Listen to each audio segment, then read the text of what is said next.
Welcome to Ferment Radio. I am your host Aga Pokrywka and my guest today is Mindaugas Gapševičius.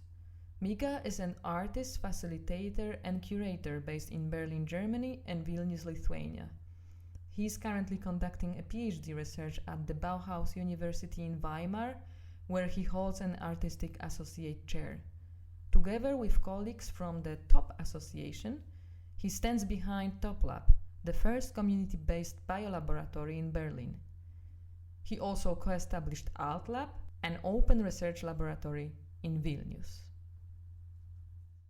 I was thinking actually that I think that we've met for the first time in 2008 when I was an exchange student in Vilnius. And I remember it was still a time when, new media art was super big and talking about science and art a bit lesser, maybe. And I perceived you as a person who worked with technology and art. And now in your practice, this element of living things, of biology is much stronger. And I actually never asked you, how did it happen? Yeah, interesting that you reminded me 2008, whatever. So I guess it was a workshop with John Hopkins, perhaps? Exactly. Yeah, interesting.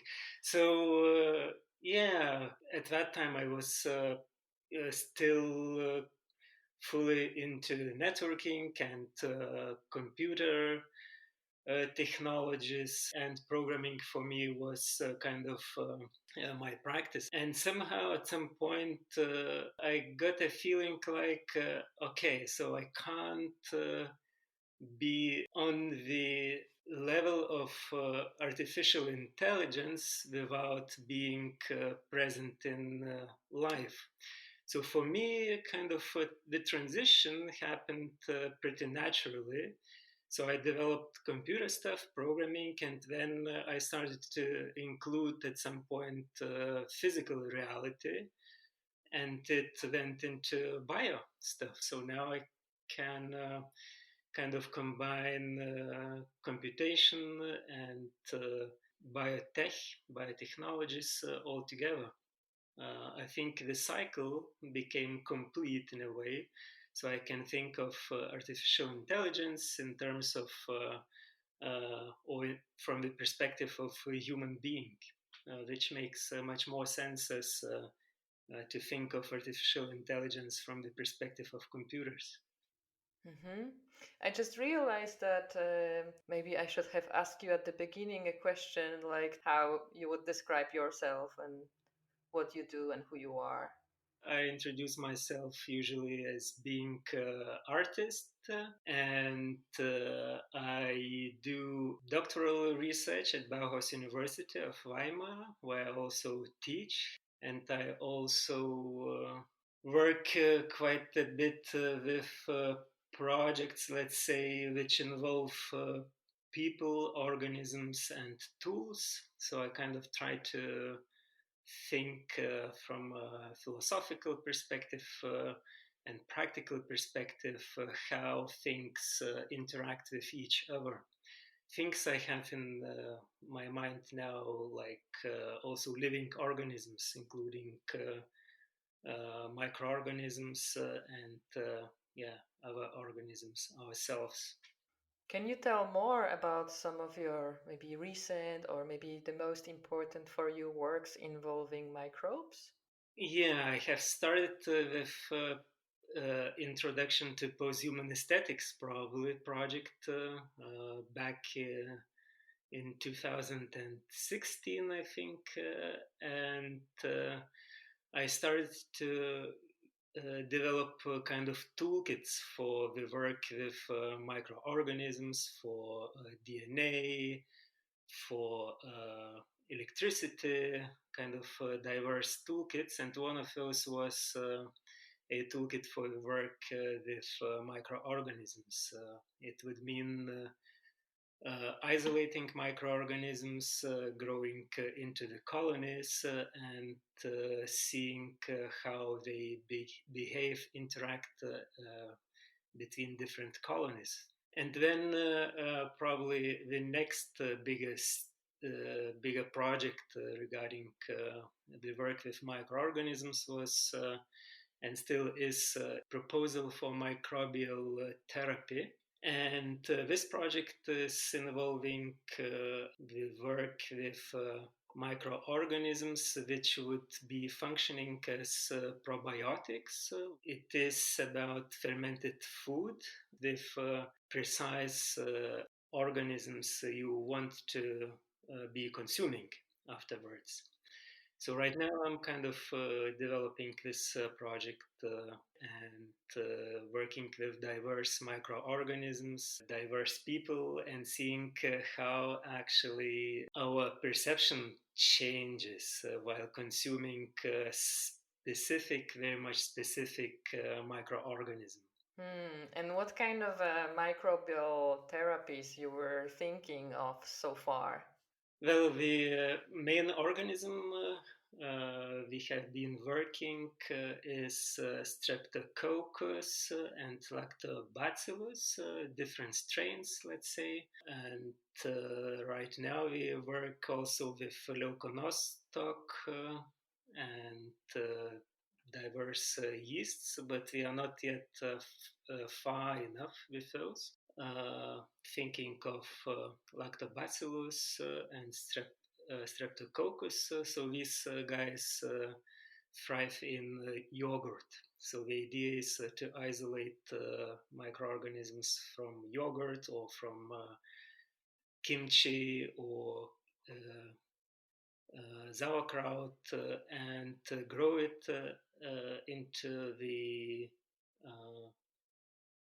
fermented foods, let's say, with the focus on this precise organism and then consume for a couple of weeks and see how the perception changes.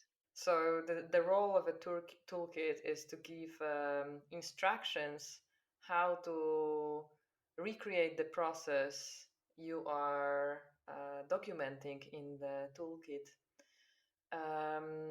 Why do you feel this kind of approach is important? Because you could easily just, I don't know, create those works without actually giving any instructions how to redo similar process. On one hand, if you would talk to someone who doesn't have any idea how to isolate microorganisms and how to grow them into the colonies or into fermented foods, people would think that, oh, it's too complex, too complicated. But as soon as you have a toolkit, it becomes very simple. So you have a couple of tools, you have a sample of microorganism. It makes the life much more easier. And you include all instructions and you include all the tools with what you could continue working as a scientist or as a artist or as a researcher, whatever you are working on. So the things become much more simplified and you get the idea very quickly what is the toolkit about, what is the bacteria about, what are the related resources about. So this is one part, perhaps educational. And the other part would be artistic. So the toolkit is an art object itself. So you can exhibit it in the exhibition space, for example, or you can give to someone to have it at home.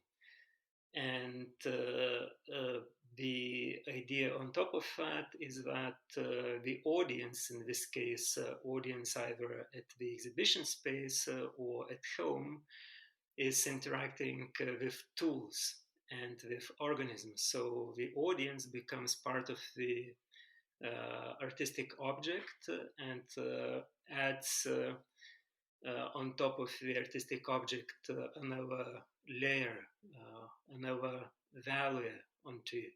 So it is a kind of a setting for collaborative artistic work. To me, it also sounds like an approach to demystify science or things which actually are represented in a society as something more professional or something you need special devices for. This conclusion or this observation is maybe also impacted by the fact that you are not just creating toolkits in your art practice, but you are also standing behind at least two, right? Open labs for like a bio art experiments. Is it so?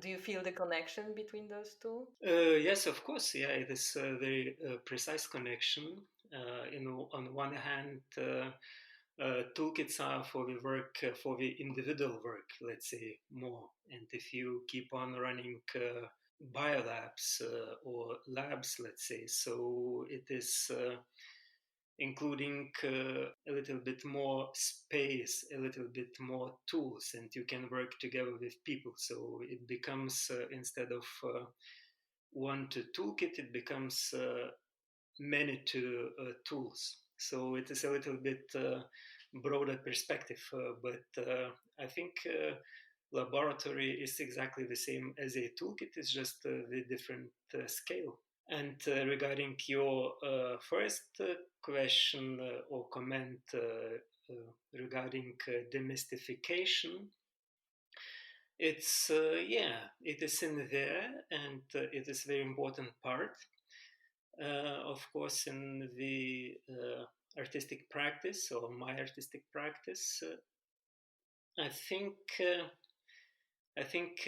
we have too much information regarding theory and philosophy, and if we would think of pandemic, COVID virus or so it's a lot of information for which for us seems to be ungraspable, too far away. But as soon as you start working with those things, let's say having a toolkit next to you, you start understanding this world from a practical part. So it's a kind of different perspective. It's not theoretical, but it is practical perspective. And I think this demystification happens when you start actually dealing with things practically, not only thinking about them. We've mentioned here before the spaces or labs you are co-creating, or you've been involved in creation of them. And I meant here, from this what I know, the top lab and alt lab, right? Alt lab and top lab. So these are my initiatives. I was initiating these labs in both Berlin and Vilnius, and they are kind of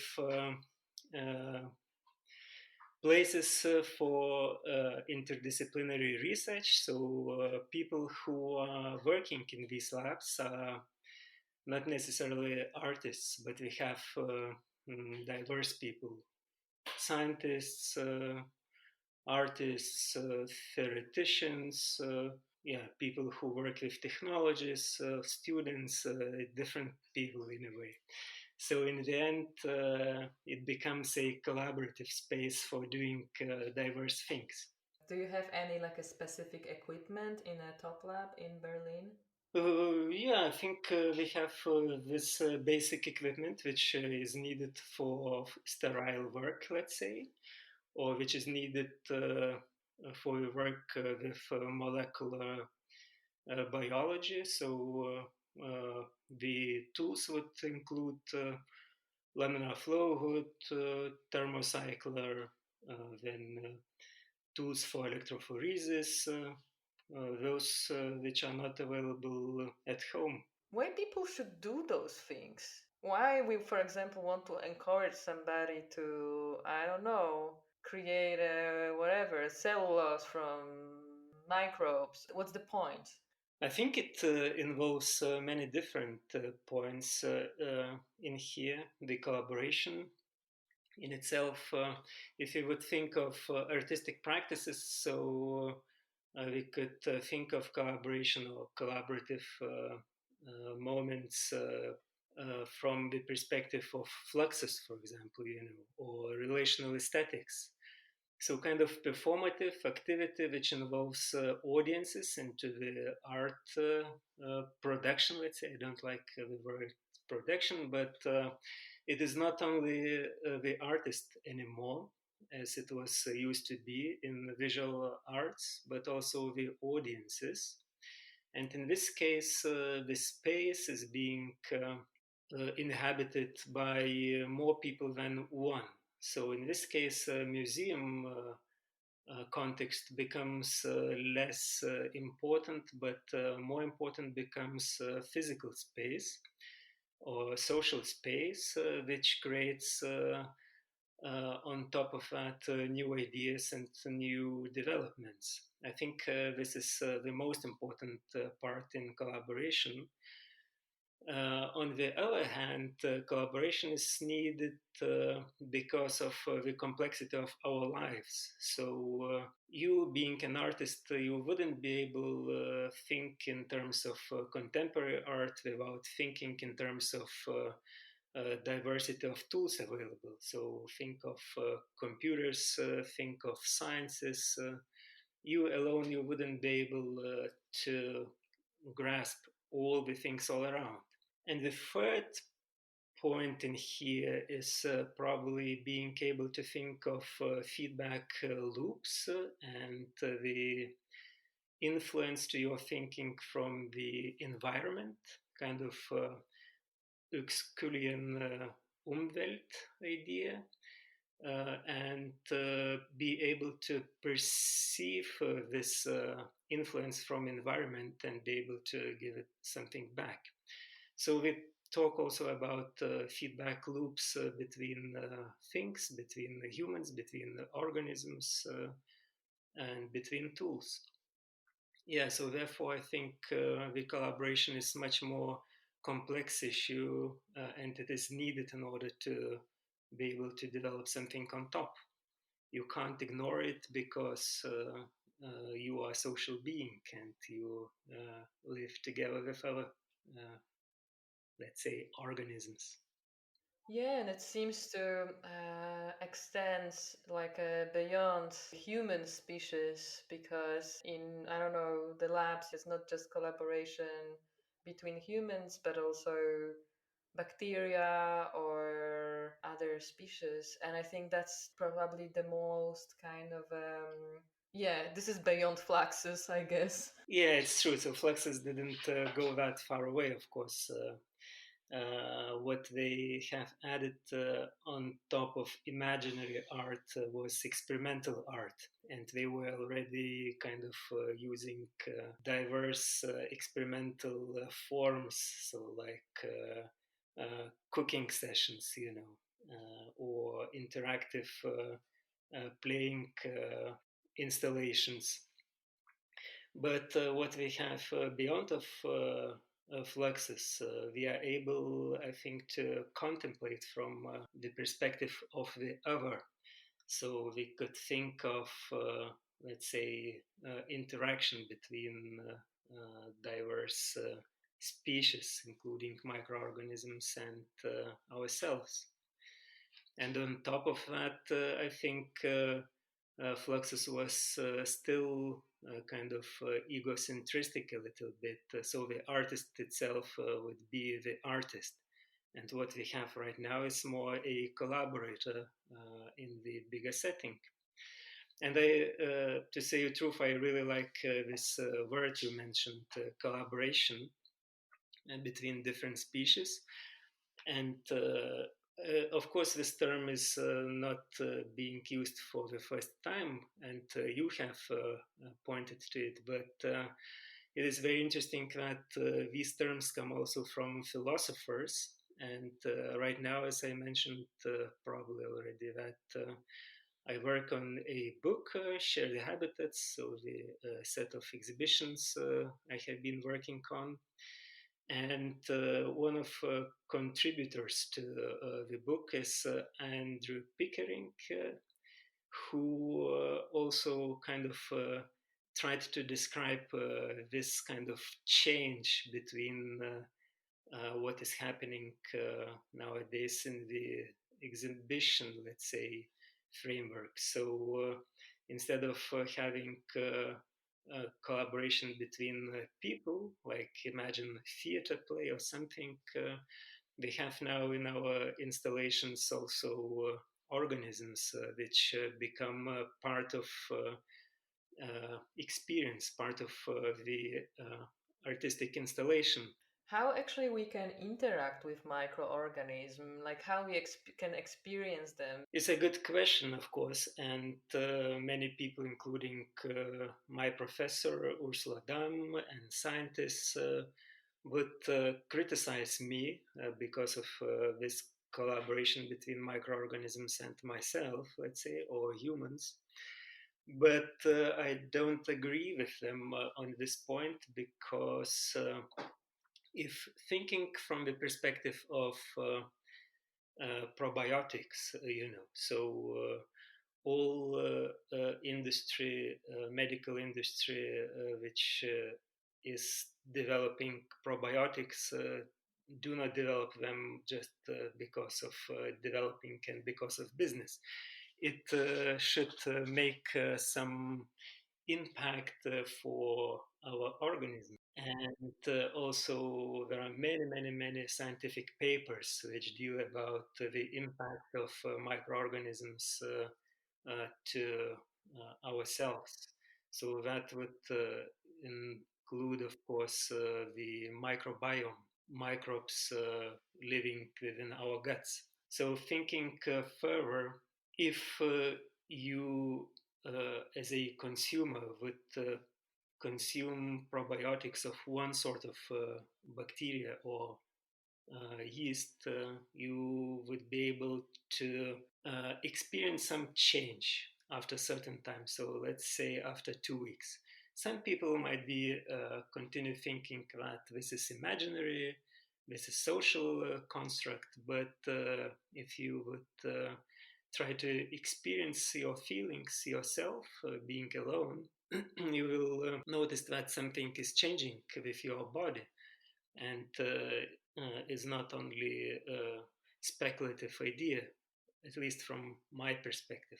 So, thinking of changing our microbiome while consuming precise microorganisms, I would say this is a kind of collaboration which comes to my mind. So, very direct collaboration. So, bacteria is changing our cells, our perception, and we change also bacteria in a way that it starts mutating depending on their umwelt. You mentioned about that your professor or some other people might not be understanding this in the same way as you do. So what's their stance, or what is this thing that they disagree in your approach with? Well, bacteria, if I would think now of Ursula Damm critique, so bacteria probably would be for her too small in order to be able to collaborate. And from the perspective of my collaborator, Auksė Gaižauskaitė, who helps me with scientific things, she would think, well, we need to prove it, scientifically prove it. From my perspective, I can critique their approach, which is nothing wrong, which is developing further into further collaborations and development of further ideas. Coming back to art practice, and everybody can be an artist, therefore blurring this border between artists and other people. I think in this case it's like blurring the border between human and non-human. At the end, these divisions are just like a conceptual framework, nothing more than that. Yes, exactly.